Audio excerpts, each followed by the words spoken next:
부처님께서 어떻게 보면 새로 시작하신 불교라고 하는 이 종교 조직이 단순히 이제 명상 집단에서 맨 처음에는 명상 집단이었죠. 수행 집단. 그러다가 이제 점점 사람들이 많아지고 거대화되니까 이제 종교화 현상들이 나타나기 시작하는 거죠. 그래서 제도적인 것들을 만들어야 되고, 그러니까 그런 거 있잖아요. 우리 간의 수공업 하다가 좀 잘 돼가지고 하면 이제 기업화되는 거죠. 점점점 그런 쪽으로 발전해 나가게 되는 거죠. 그래서 자기 조리들이 생기고 원칙들이 생기고 그런 룰들을 만들어 가는 거죠. 절에서도 이렇게 해보면 제일 힘든 게 제가 보기에는 한 20-30명 조직 끌고 가는 게 제일 힘들어요. 왜냐하면 그거는 조직도 아니고 가족 같은 관계도 아니에요. 그러니까 차라리 한 10명에서 한 10명 정도 되면 이게 약간 가족 같은 분위기가 나가서 서로 이해하고 갑니다. 그런데 한 40명 정도 넘어가면 조직화가 이루어져요. 그래서 어떤 원칙이 생기고 뭐 이런 식으로 돼서 또 그건 조직에 맞추면 되는데 20-30명 정도 되면 이게 이것도 아니고 저것도 아니고 이러면서 이제 시끄럽기만 하죠. 쓸데없는 걸로 시끄러운.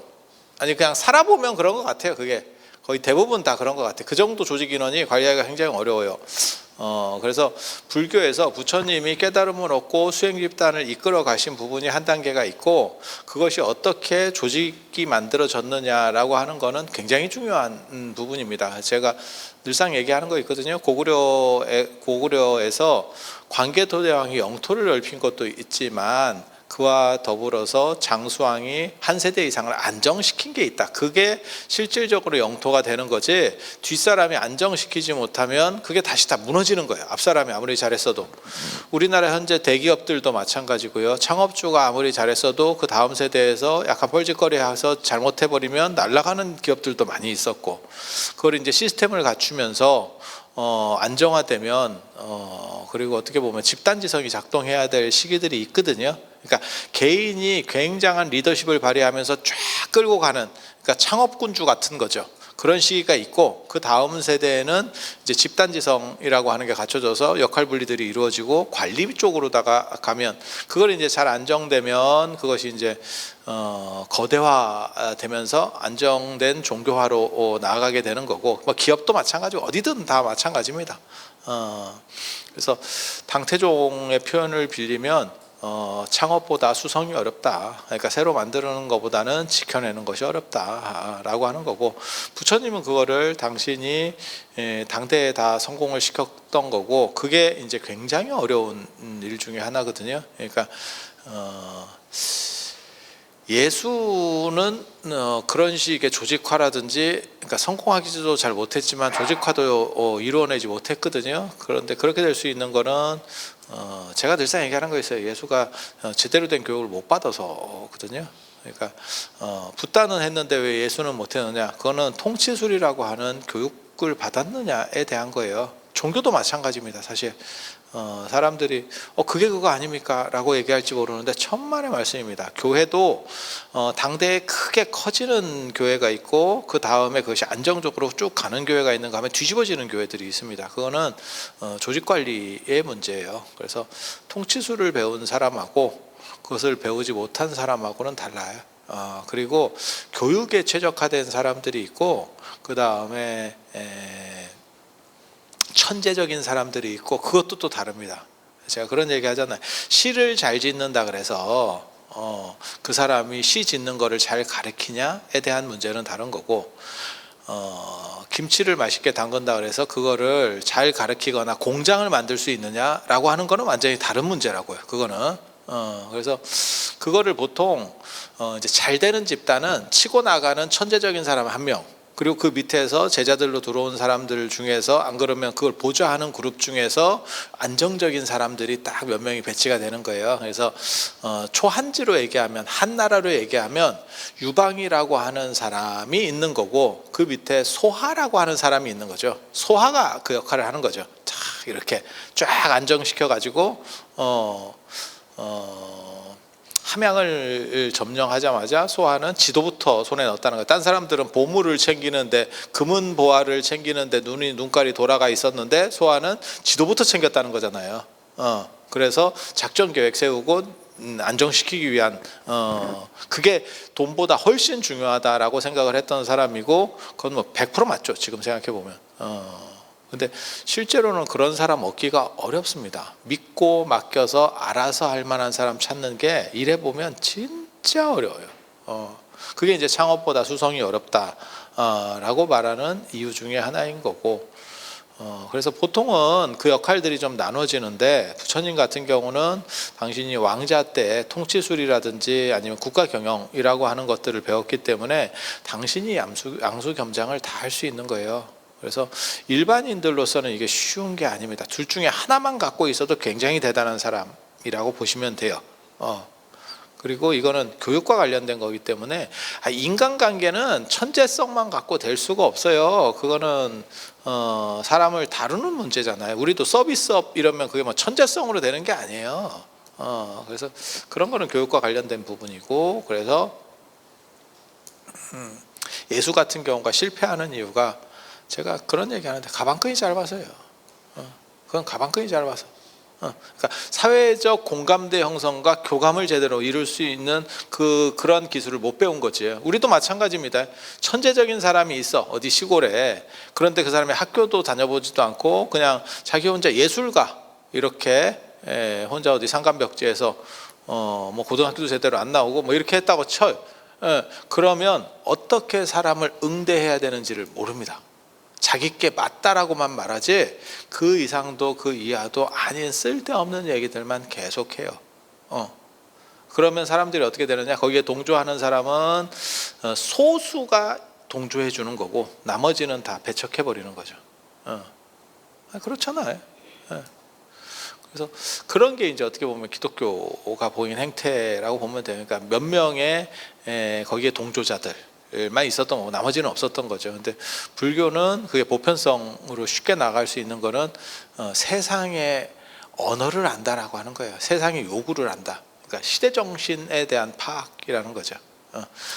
내가 주장하려고 하는 것도 중요하지만 그것을 시대가 요청하는 구조에 맞추어서 풀어낼 수 있느냐, 이거 굉장히 어려운 일이에요. 굉장히 어려운 일이에요. 그래서 전에도 제가 그런 얘기 해드렸잖아요. 바이오가 온다, 뭐 메타버스의 시대가 온다, 올 겁니다. 근데 바이오가 온다, 그 다음에 뭐 IT 기업이 IT가 온다. 우리가 2000년대 설레발을 쳤지만 실제로 온 거는 지금 왔죠. 10몇 년 뒤에 왔죠. 그러니까 안 온다가 아니고 그것을 시대적 요청 구조에 얼마나 맞추어서 작동하는 그 시점에 들어가느냐가 문제인 거죠. 너무 일찍 들어가면 망하는 거죠. 그리고 너무 이제 늦게 들어가면 장사 끝났죠. 버스 끝났죠. 그래서 그런 것들을 적절하게 맞춰서 간다라고 하는 게 보통 어려운 일이 아닌데 부처님이 그거를 해내셨고, 그래서 거대한 조직이 되니까 106쪽 보면 이제 화합성을 강조하는 거죠. 승가라고 하는 거는 만장일치라는 의미예요. 화합성입니다. 화합성이 화합하라가 아니고 만장일치라는 뜻이에요. 그래서 승가에서 의결은 만장일치로 이루어집니다. 승가는 4명 이상의 단체, 그러니까 사람이 4명 이상을 승가라 그래요. 승가. 그리고 승가를 번역할 때, 중국에서 음역할 때 승으로 축약하는 구조들이 나오는데, 그거는 저 서역 언어에서 승가를 승가라고 번역하지 않고 상크라고 번역해서 그래요. 상크에서 크가 묵음에 가깝다는 거예요. 그래서 상크 이런 식 발음이 나다 보니까 그 앞에 상만 의미들이 커져서 그게 승으로 됐다라고 하는 거거든요. 그래서 음역하고 의역을 동시에 할 때는 승려라고 번역을 합니다. 력은 짝짝 떼거리, 짝이 된다, 서로 대꾸를 이룬다, 이런 식으로 려. 그래서 물이라는 뜻을 얘기하는 거. 그러니까 승도 물이고 그 다음에 려도 물이고, 원래는 그렇게. 그래서 하나는 음역, 하나는 의역, 이런 식으로. 그리고 의역을 전문적으로 다 해버리면 무리중자를 써서 중이라는 표현이 나오는 거고. 그래서 스님이 원래는 단체라는 뜻입니다. 그것도 최소 인원은 4인. 그리고 그 4인 이상의 단체가 만장일치를 통했을 때 의결되는 구조를 부처님이 제시를 합니다. 이게 처음에 보면 굉장히 놀라워요. 왜냐하면 어떻게 만장일치가 가능하지? 4명 정도면 만장일치도 되겠지. 자기 친한 사람 4명 있다 그러면 만장일치 되지. 예. 근데 한 20명, 30명, 40명 넘어가면 만장일치 안 되죠. 그래서 어떻게 만장일치를 하느냐와 관련해서 되게 재밌는 게 만장일치 되도록 쪼개라는 게 부처님 방식이에요. 그러니까 지금 여기에 예를 들어서 지금 20분이 있다고 가정을 하고 오늘 메뉴를 정해야 돼. 자, 냉면집에 가서 물냉면, 그다음에 비빔냉면 이렇게 선택 이러면 만장일치가 안 나옵니다. 정상적으로. 그러면 어떻게 되냐면 13대 7이 나왔어. 그냥 조사를 하니까 13대 7이 나왔어. 그러면 2테이블로 나눠서 먹으라는 거예요. 13명은 비빔냉면, 7명은 물냉면. 그러면 비빔냉면 만장일치, 물냉면 만장일치. 이거 되게 재밌는 겁니다. 그러니까 20명을 다 만장일치 시켜야 되는 겁니까? 아닙니다. 그냥 너희들이 마음에 드는 사람들하고 서로 성향 비슷한 사람들끼리 살아. 왜? 그래야 스트레스 덜 받고 수행하는 데 유리해. 이거 굉장히 재밌는 얘기예요. 그리고 왜 그러면 만장일치를 강조합니까? 리더가 폭주하지 못하도록 하기 위해서. 다수결은 리더가 폭주할 수 있습니다. 그리고 진 쪽이 승복하느냐? 그게 안 됩니다. 네가 안 되는지 어떻게 하느냐? 지금 우리나라가 그렇게 돼 있잖아요. 지금 어떻게 보면 저도 몇 프로인지는 정확하게 모르겠는데 어느 순간부터 우리나라 정치가 50몇 대 40몇 이렇게 끊기니까 아예 그냥 7대 3 이런 식으로 끊겨버리면 다수가 많으니까 그쪽으로 몰고 갈 건데 아슬아슬하게 끊기니까 진 쪽에서도 자꾸 씹죠. 원래 민주주의라고 하는 거는 졌으면 다음 경기 할 때까지는 그냥 무게를 실어주는 거거든요. 무게를 실어주고 그 다음에 이제 내려올 쯤 돼서 레임덕하고 어떻게 할 때부터 흔들었는데 지금은 우리나라는 희한하게도 대통령이 되면서부터 흔들어요. 굉장히 놀라워. 한국 민주주의가 굉장히 재밌는 게 한국 대통령사를 아마 세계 민주주의사에서 나중에 주목할 겁니다. 하나는 올라가자마자 씹는다는 거, 그 다음에 내려오면 깜빵을 보낸다는 거. 이런 게 뭐 있나 싶어. 미국도 이렇게는 안 합니다. 미국도 이렇게는 안 합니다.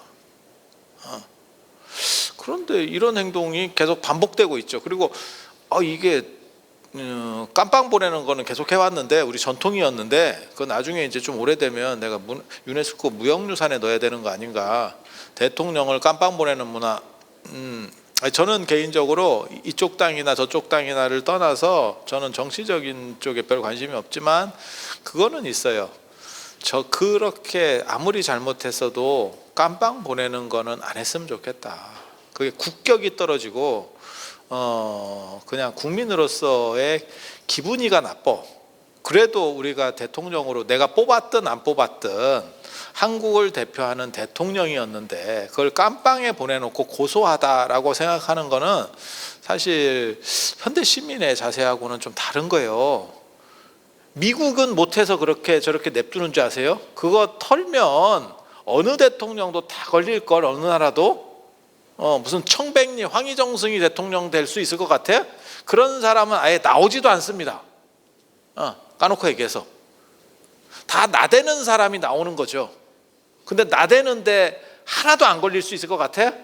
그리고 어떤 정치적인 얘기를 하는 게 아니고 국가 위신 문제로도 외국에서는 굉장히 이상하게 봅니다.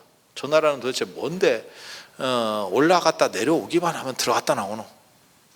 우리는 익숙해서 그거를 못 느끼는 거예요. 왜? 늘상 들어갔었으니까. 근데 전 세계에서 독재자가 무너질 때 외에는 안 들어갑니다. 그렇게까지 넣지는 않습니다. 그래서 조금 생각을 해봐야 되는 문제고, 그래서 이게 다수결이라고 하는 게 폭주했을 때 방법이 없어요. 그래서 만장일치는 모든 사람의 의견을 존중해줘라라는 뜻이에요. 구성원 모두의. 리더는 그렇게 해야 된다. 그게 존중의 리더십이라고 하는 건데 굉장히 어렵습니다. 왜? 그러면 리더하는 재미가 없지. 리더의 재미는 뭐다? 휘두르는 재미거든. 해봐. 그 완장 한번 차봐. 이러면 그게 이제 이렇게 하고 저렇게 하고 이게 재미인데 다 맞춰줘야 돼. 조율을 해줘야 돼. 이러면 그래서 저래서 뭔 얘기가 있냐면 원래는 중벼슬은 닭벼슬 맛도 못한 거다라는 얘기가 있는 거예요. 근데 요즘은 또 세상이 바뀌어가지고. 그리고 107쪽에 보면 이제 집단이라고 하는 부분에서 어떻게 서로 간에 피해를 안 주면서 슬기롭게 수행 생활을 할 수 있느냐, 그게 계율이 만들어지는 그런 부분들입니다. 그래서 107쪽 밑에서 6번째 이런 거 보면 계율에 대한 부분들을 얘기를 하고 있죠. 어떻게 하면 그러니까 학교로 말하면 학칙 뭐 이런 것들, 그런 거 자기 조례를 만들어가는 것들이죠. 그리고 여기서 이제 중요한 거는 개인과 집단의 이해 충돌이죠. 그러니까 내 자신을 잘 구현할 수 있느냐라고 하는 거는 국가가 보장해 줘야 되는 거고, 아니 그냥 있는 얘기로 해보입시다. 요즘 터진 얘기, 전세 사기 사건. 그거를 일부에서는 뭐라고 얘기하냐면 국가가 그걸 전부 다 떠안아서 해줘라 라고 주장하시는 분들도 있거든요. 지금 굉장히 저도 안타깝게 생각을 합니다. 왜냐하면 젊은 애들이 돈도 없는데 그거 어떻게 해서 전세로, 그러니까 월세에도 부담되니까 전세를 찾아서 했더니 저 자식이 들고 홀랑 튀었는지 집값이 지금 깔아앉으면서 터진 건지 저는 잘 모르겠어요. 제가 그런 걸 뭐 잘 아는 사람이 아니니까 그냥 단편적으로 들은 거니까. 그래서 몇 분 돌아가셨죠, 지금 자살하고. 왜냐하면 그냥 내 돈으로 다 걸어놨으면 그나마 다행인데 내가 대출까지 끼고 그거 집 한 칸에 해놨는데 그 돈은 날라간 거고 대출은 대출대로 갚아야 되고 깝깝하지. 이거 진짜 앞이 안 보이지. 앞이 안 보이지. 얼마나 안타까우면 자살을 했겠나라고 싶어. 근데 국가가 그것까지 책임을 져야 되나에 대한 생각은 또 다른 논리적 충의가 있는 거예요. 안타까운 건 맞는데 사기당한 거를 국가가 책임을 져주기 시작하면 이 세상에 책임 안 져줄 게 뭐가 있어. 야, 이거 어떻게 다 책임을 다 져줘 국가가. 아니 지금 그것도 터졌잖아. 뭐 증권사 뭐 해가지고 그 뭐 8개 주가가 뭐 동시에 뭐 하한가를 계속 연일 기록하고 뭐 이런 얘기 터졌잖아요. 그게 뭐 SG증권 뭐 사태인가 뭐 이렇게 뉴스에 아니 보셨잖아요. 근데 거기도 다 피해자래. 나오는 거 보면 아니 가해자는 없고 다 피해자래. 그러면 그런 걸 국가가 배상해 줘야 되나? 이게 무슨 개풀 뜯어먹는 몰라. 그래서 이게 개인과 집단의 이익 충돌할 때를 어떻게 해야 되느냐, 사실은 굉장히 어려운 문제입니다. 이 선을 잘 거줘야 되거든. 근데 우리나라가 제가 보기에는 최근에는 이런 선들을 잘 못 껐어요. 그래서 그건 개인이 감당해야 될 걸 자꾸 국가가 무슨 재난지역 선포를 한다는 등 뭐 이상한 짓들을 해가지고 그냥 그건 제 생각이에요. 재난지역 선포를 하면 국가가 전부 배상해 준다는 거거든요. 아니 그게 재난지역 선포거리인가? 뭐 이런 것들이 하더라고요. 그게 진짜 재난인가? 그래서 그런 문제들이 벌어지고 있는데, 그래서 저는 늘상 제가 정하는 원칙이 있거든요. 개인의 이익과 개인의 자유, 개인의 행복을 위해서 사람은 추구해야 될 권리가 있다. 단 그것이 네가 속한 집단과 네가 속한 사회의 이익과 충돌하지 않는 범위에서 내가 속한 그리고 저 같은 경우는 한 발 더 나아가는 생각을 합니다. 그건 뭐냐면 내 이익이 내가 속한 집단의 이익을 대변할 수 있어야 된다. 그러니까 나만 이익을 보고 내가 속한 집단은 이익을 잘 못 봐서는 안 된다. 근데 요거는 조금 더 힘든 거예요. 내가 속한 집단의 이익과 충돌하지 않는 상황에서 내 이익을 취한다 보다 내가 속한 집단의 이익과 내 이익을 일치시키겠다라고 하는 거는 사실은 조금 더 힘들어. 피곤한 일이에요. 그런데 우리 같은 사람은 그러니까 이제 살 만큼 살았고 이렇게 됐으면 그런 생각을 하면서 살아야 되는 게 아니냐라는 생각을 하는 거고요. 제가 뭐 여러분들 앞에서 이런 말씀을 드려서 그렇지만 어느 정도 이상 이 사회나 아니면 대중들의 은혜를 입고 살았으면 그들의 고마움을 생각하면서 뭐라도 해서 갚아줄 수 있는 생각들을 하면서 살아야겠다라는 생각을 하는 거예요. 될 수만 있으면. 그러면 네가 그거를 막 전문적으로 막 나서서 하겠느냐? 못할 수도 있지. 하지만 그런 생각을 가지고 산다는 자체가 조금이라도 그쪽으로 가겠다는 의지 표현이니까요. 그래서 이런 것들을 이제 절묘하게 잘 잘라서 만들어내는 게 유리입니다. 그래서 개인이 크게 손해보지 않으면서 개인의 행복과 자유가 추구되는 선에서 여기서는 이제 집단은 불교죠. 불교 집단들이 발전할 수 있는 방향들을 찾아가는 것, 그게 이제 계율이라고 하는 거예요. 그리고 부처님과 관련해서 가장 의문점은 사실은 이겁니다. 108쪽에 이거를 제가 처음으로 관심을 가졌던 사람이, 제가 부처님 생애에서 여러 가지 관심을 가졌지만 그 중에 하나가 바로 이거거든요. 이 통과의례, 108쪽에 보면 통과의례의 문제 이렇게 나오는데 불교는 통과의례가 없습니다.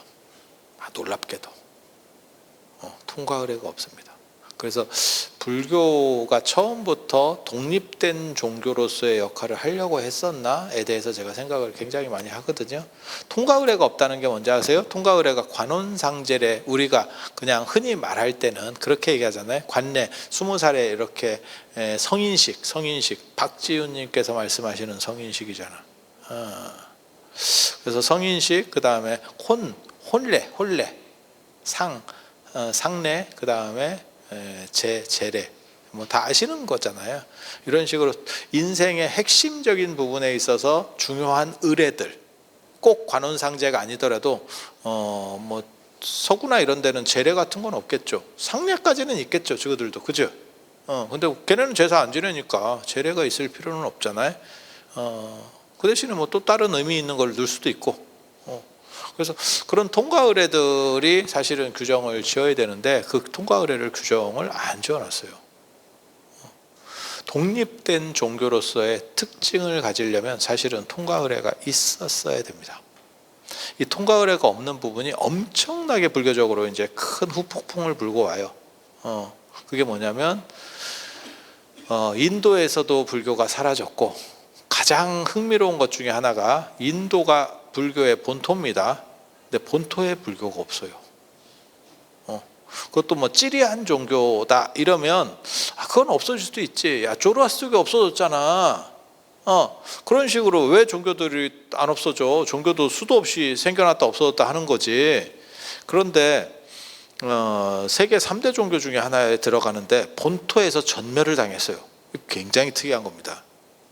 굉장히 특이한 겁니다. 여러분이 익숙해서 생각을 잘 안 해보셔서 그렇지 무진장 특이한 겁니다.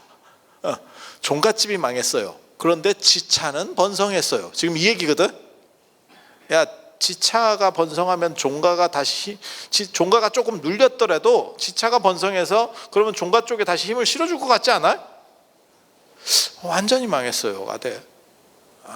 불교만 있는 건 아니구나. 현대도 그렇구나. 현대도 어떻게 보면 현대아산, 그 현대가 모기업 아니에요? 근데 거기는 며느리한테 갔고, 그리고 거기는 이제 대기업도 아니고 중견기업으로 떨어졌고, 현대아산은 중견기업으로 떨어졌고, 현대차 그룹이 어떻게 보면 지금 현대를 대표하는 기업이 됐고, 근데 거기도 생각해 보면 현대차 그룹이 모기업은 아니지만 등치도 더 컸고, 그 다음에 정몽구 회장님이 맏아들이잖아요. 그러니까 이거는 종가가 없어졌다기보다도 그냥 시작했던 시원지가 사라진 정도지, 종가는 현대차로 보는 게 맞지 않을까요?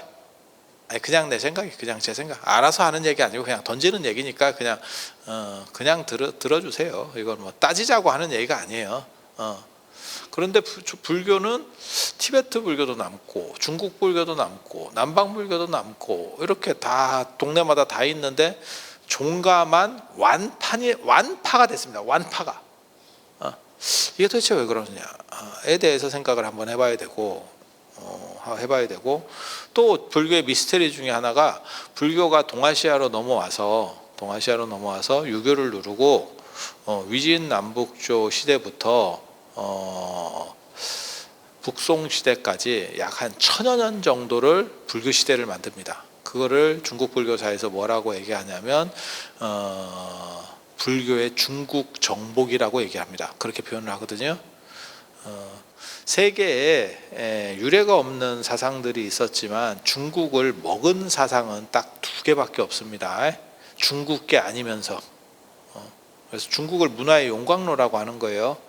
이슬람도 중국에 들어갔고 기독교, 그러니까 천주교 당연히 중국에 들어갔습니다. 다 힘을 못 쓰는 것뿐이에요. 안 들어갔다고 생각하지 마세요. 다 들어갔습니다. 힘을 못 쓸 뿐이에요, 단지. 그래서 중국을 문화의 용광로, 외부 것들이 아무리 들어가도 다 녹아서 없어진다 라고 얘기를 하는 거거든요.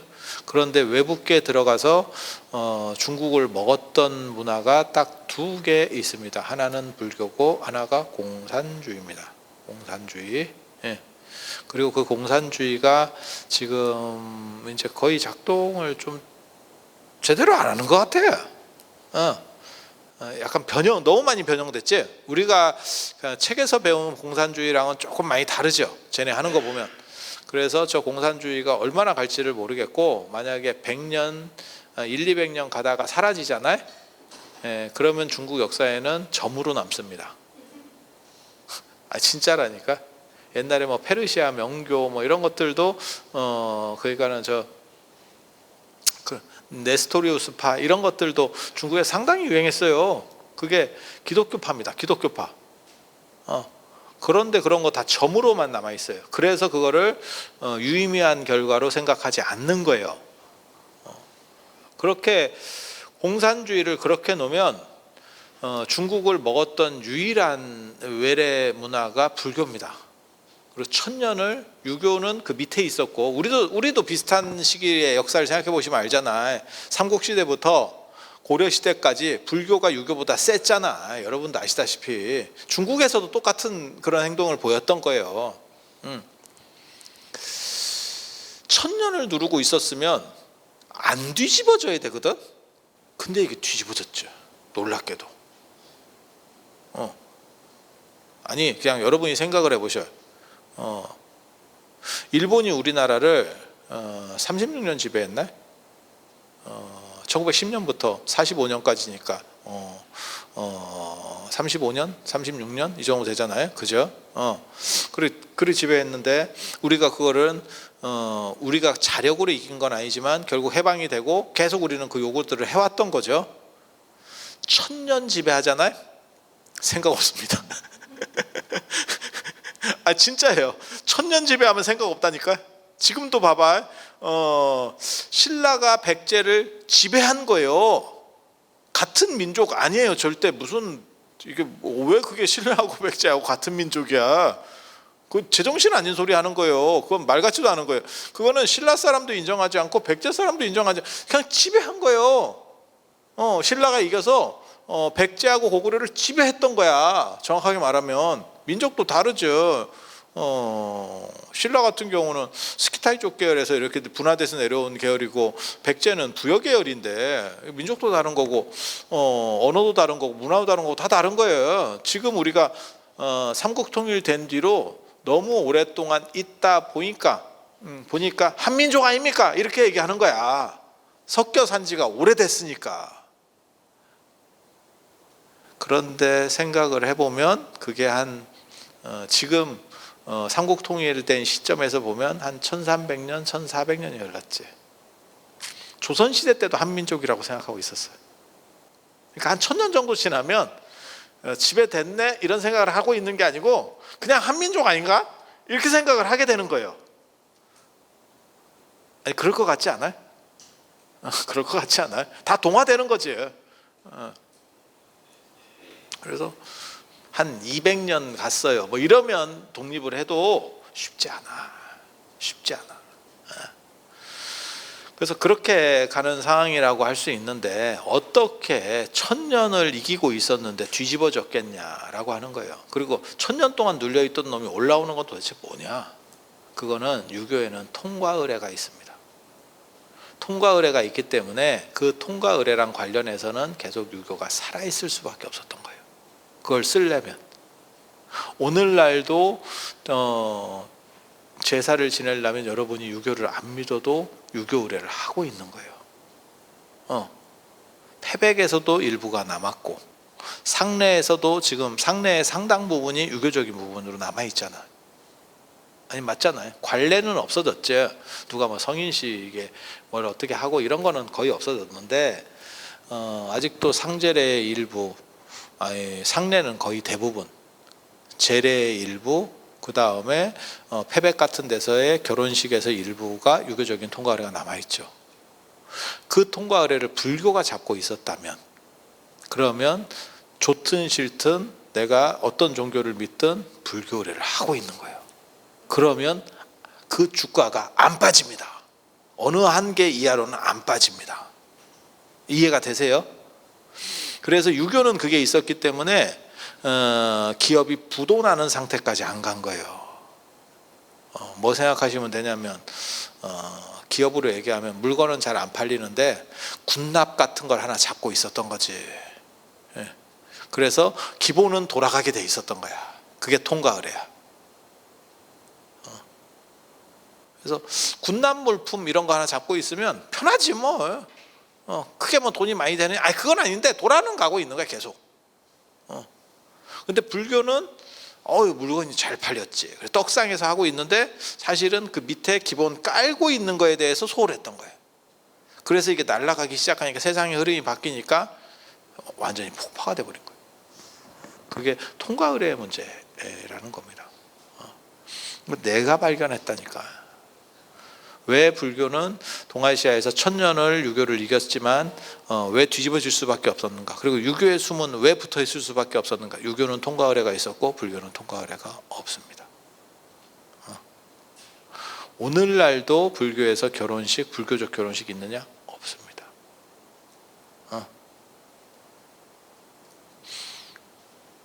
제례나 상례는 나중에 유교적인 것들을 어느 정도 이상 이렇게 받아들이면서 불교식으로 변형시킨 겁니다. 없습니다. 그리고 원래는 탄생의례도 있어야 되거든요. 탄생의례. 그런 것도 보이지 않습니다. 탄생의례가 뭐냐면 저도 얼마 전에 제 아는 분이 무슨 외손자를 봤다 그래서 그러면 뭐 생일 기원 불공 뭐 이런 걸라도 해드리라고 그렇게 제가 말씀을 드렸거든요. 그게 탄생의례입니다. 탄생의례. 탄생과 관련해서 나쁜 것이 들어오지 않고 잘 성장하기를 기원하는 의례. 그리고 탄생의례는 분명히 있었습니다. 불교적이지는 않지만 동아시아에는 분명히 있었어요. 그게 뭐냐면 생일을 기리는 거 한 가지, 그 다음에 100일, 그 다음에 돌이에요. 이게 다 탄생의례입니다. 탄생의례. 지금은 100일이나 지금도 돌은 큰가? 제가 요즘 주변에 그렇게 애 낳는 사람이 별로 없어가지고. 근데 예전에는 돌이 제법 컸었죠, 그죠? 그 돌잡이도 하고 금반지도 이렇게 주고, 그리고 엄마가 그때 금 좀 많이 벌어서 띵거 먹고 그러다가 어디다 짱 박아 놓는다고 이사 가면서 또 잊어버리고 한꺼번에 아이 잘 놔둔다고 놨는데 너무 잘 놔둬서 찾을 수가 없네 이러고. 제가 들었던 가장 재밌었던 사건은 도둑이 들까봐 신발장 안에 신발 속에다가 헌 신발 속에 금을 넣어놨다가 나중에 분리수거했다더라 라고 하는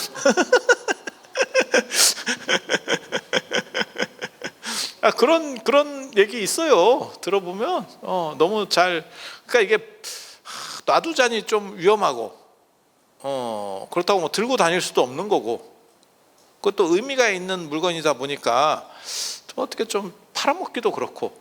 아니, 그렇지 않아요? 요즘은 이제 금반지 해주는 문화도 많이 줄었죠. 왜냐면 금값이 너무 비싸가지고. 우리 어렸을 때는 한 돈에 4만 원 이러니까 할만했었지. 아, 이거 나이 나오는 것 같은데. 근데 지금은 36만 원이에요, 한 돈에. 그때 금이나 사놓을 걸 그랬어. 딴 거 다 필요 없어. 그냥 금 사야 돼. 4만 원짜리가 36만 원 될 줄 어찌 알았어. 아니, 여러분도 다 겪어보신 얘기잖아요. 제가 그냥 없는 얘기하는 건 아니잖아요. 그래서 그때는 돌이나 이런 데 가면 다 금반지에 한 돈짜리를 들고 갔던 시절이고, 지금은 한 돈짜리가 어딨어. 1g 뭐 이런 거 하고 있던데, 이렇게 보니까 g으로 이제 따져가지고 3.75g이잖아요, 한 돈이. 그래서 그렇게 하는 거고. 그래서 저 같은 경우는 그렇게 얘기하는데, 그 애가 좀 크면 그런 것 들어온 금을 다 모아서 뭐라도 하나 만들어 주면 좋지 않냐고 그랬더니, 그러면 또 위험하다네, 애한테. 애가 또 위험할 수 있다네. 남자애 같으면 그런 거 만들어 주면 바로 팔아먹지. 우리 엄마께서 나에게 큰 용돈을 주셨구나 이러면서 팔아먹지. 그러고 보니까 그거 있었는데, 우리 어머니는 예전에 우리 큰형한테 금반지를 일부러 해주더라고. 금반지를 해주더라고. 대학 가니까 금반지를 해주더라고. 그리고 그게 비상금이에요. 그게 비상금. 그래서 금반지가 손가락에서 있다가 없다가 하더라고. 그러니까 술 먹고 저당 잡혀놨다가 이게 돈 생기면 찾아오고 이렇게 하더라고. 그게 나는 왜 금반지를 줬는지 내가 그 당시에는 이해를 못했는데, 나중에 이렇게 상황을 보니까, 그러니까는 돈이 땡푼이 됐을 때 그걸로 일단 메꾸라는 뜻으로 하나를 주더라고. 그러니까 돈으로 줘갖고는 그게 조절이 안 되는 거지, 남자애들이 대학생이고 이러니까. 근데 금반지는 쉽게 이게 돈으로 바로 환금은 안 되잖아. 하지만 환금성이 충분히 있지. 예를 들어 술집에 금반지 맡겨놔봐. 그러면 그건 잡아준다니까요. 아니, 맞잖아요, 제 말이. 하지만 그거는 돈하고 다르기 때문에 찾아올 수 있지. 그래서 야, 저게 저런 비상금도 있구나. 내가 그때 그런 생각을 했었는데 나한테는 안 해줬어. 뒤끝 장렬이야. 뒤끝 장렬이야. 그래서 통과 의뢰가 생각보다 굉장히 큰 거예요. 그래서 저는 이런 부분들이 조금 더 발전하기를, 오늘날에도. 근데 지금 이미 시절이 늦어가지고. 자, 110쪽 보시면 부처님은 도시주의자입니다. 도시주의자. 그래서 부처님께서 제일 오래 사신 데는 18년에서 23년간 사셨다고 나오는 23년 맞나? 27년인가? 25년이네. 19년에서 25년. 여기 써놨네, 제가. 111페이지 밑에 세 번째 줄에 기원정사입니다. 기원정사는 7층 건물. 7층 건물. 당시 7층 건물 굉장히 좋은 겁니다. 엄청나게 좋은 겁니다. 예. 저희 어렸을 때도, 저 어렸을 때 우리 집이 3층이었는데 사람들이 구경 오고 막 이랬었어요. 3층집만 해도 대단한 거예요. 자, 7층 건물에서 몇 층이 제일 좋을까? 그냥 한번 생각해 봐요. 몇 층이 제일 좋을까? 꼭대기가 옥탑방입니다. 빨간 머리 N 이런 거 못 보셨어요? 유럽이나 이런 데서 다 마찬가지예요. 고층이 되면 화장실하고 엘리베이터가 들어가기 전에는 고층일수록 다 떨어지는 겁니다. 밤에 예를 들어서 5층에 내가 자고 있는데 밤에 오줌 싸러 가야 돼. 1층까지 내려가야 됩니다. 보통 일 아니죠. 아니, 그렇잖아요. 그래서 그러니까 화장실이 집 안으로 들어오는 구조, 지금 수세식 화장실이 들어오는 구조, 그 다음에 엘리베이터가 만들어지기 전에는 고층은 다 나쁜 거였었어요. 그래서 여러분 어렸을 때만 하시더라도, 여러분 어렸을 때는 아니고 여러분이 조금 덜 사갔을 때만 하더라도 집을 한 3층 아래에 저층 집을 선호하는 문화들이 있었어. 그러니까 1층은 너무 보이니까 좀 그렇고 2층이나 3층 정도 가 괜찮았다 이렇게 생각할 때가 있었고, 지금은 이제, 그리고 예전에는 거기서 아파트 하면 꼭대기집하고 갓집이 쌌다니까. 분양가 자체가 쌌다니까. 이유는 추워. 근데 지금은 층간소음 문제 이런 거로부터 자유로운 게 맨 꼭대기집이잖아요. 그리고 단열도 잘 되고 이러니까 오히려 꼭대기집이 비싸죠. 지금은 그렇게 나오는 거고. 그러니까 문화가 바뀐 거죠. 그래서 소공녀라든지 뭐 빨간머리 애니라든지 이런 거 보면 다 약간 못 사는 애들, 한여틱한 애들은 다 옥탑방에 살아. 그러니까 여러분들이 뭐 5층이에요, 옥상이에요, 이렇게 꼭대기층이에요 이러면 여러분들이 참 전생에 인생 험하게 사셨던 거예요. 그 기억이 아직도 남아 있는 거야. 그래서 높은 집을 인도 사람들은 선호합니다. 이유는 덥기 때문에 지면으로부터 떨어져야 조금이라도 시원한 바람들이 불기 때문에 그렇게 가는 거예요. 그리고 부처님이 도시주의자인 건 변화를 주기 때문에 그래요. 변화는 도시에서는 먹히고 시골에서는 잘 안 먹히죠. 지금도 현대에서도 그런 거 있잖아요. 요즘 뭐 애들 하고 다니는 타투 이런 거, 문신이지, 문신. 문신하면 거지 같은데, 문신하면 막 여기에 이렇게 일심 이렇게 써 있고 막 하트 이런 거 그려져 있고 막 이럴 것 같은데, 화살 이런 거 있고. 그런데 타투 하면 굉장히 좀 이쁠 것 같고 좀 뭐 그렇지 않아요? 여러분 자녀분들 중에서 타투 하는 애들 없어요? 목 같은데 이런 데 이렇게 해놓고 아버지한테는 걸릴까봐 목도리 하고 다닐 수도 있고. 근데 무릎이나 이렇게 지하철이나 이런 데 보면 뭐 허리에 새긴 애도 있고, 그 다음에 무릎이나 이렇게 이런 데 새긴 애들 보이잖아요. 그죠? 발목에 새기는 경우도 있고. 근데 우리 전통적 인식에서는 타투 이런 거 하면 문신 이런 거 새기면 좀 약간 불량한 애 이런 느낌이었고, 지금은 패션 느낌이잖아요. 약간 이쁜 액세서리 느낌. 그래서 또 바뀌는 거죠. 그게 도시에서 바뀌고, 시골에서는 아직도 진짜 어르신들 계신 데서는 그런 거 하면 아유 저 집에는 왜 저런데 이렇게 하겠지. 그래서 변화는 도시로부터. 우리도 문화 같은 거 들어오는 거 보세요. 뭐 스타벅스라든지 뭐라든지 이런 거 들어오는 거 다 도시 중심으로 시작돼서 확산되는 거잖아요. 아니 맞잖아요. 대도시부터 움직이기 시작하는 거죠. 그래서 부처님은 새로운 얘기를 하려고 했기 때문에, 기존과 다른 이야기를 하려고 했기 때문에 당연히 도시여야 되고, 그 다음에 도시가 뭐가 있냐면 경제력이 있고, 도시에는 경제력이 있고, 그리고 사람들이 밀집돼 있잖아요. 인구 밀도가 높잖아요. 그러면 새로운 걸 얘기했을 때 반향이 쉽게 오죠. 그리고 돈이 있어야, 뭐든지 돈이 있어야 확장시키고 발전시켜 갈 수 있어. 그러니까 종교도 마찬가지예요. 뭐 청빈해야 된다. 그건 웃기지도 않는 소리고, 어느 정도는 후원 세력이 있어야 뭘 합니다. 이게 시대적 요청 구조를 못 맞췄을 수도 있겠다라는 생각은 해요. 사실 말로 떠드는 시대가 거의 끝났습니다.